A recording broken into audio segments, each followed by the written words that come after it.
बातमी आहे लातूर शहरातील अनेक भागात पिवळसर पाण्याचा पुरवठा होतोय।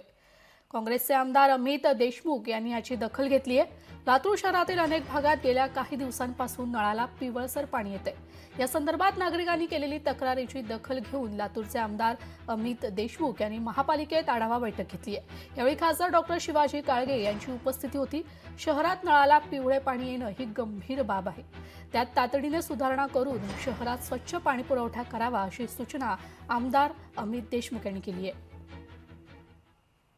लातूर शहर महानगरपालिका इथे भेट देऊन आढावा घेतला। आता हे पाणी शुद्ध जोपर्यंत होत नाही आणि पिवळा रंग जो आहे तो नाहीसा होत नाही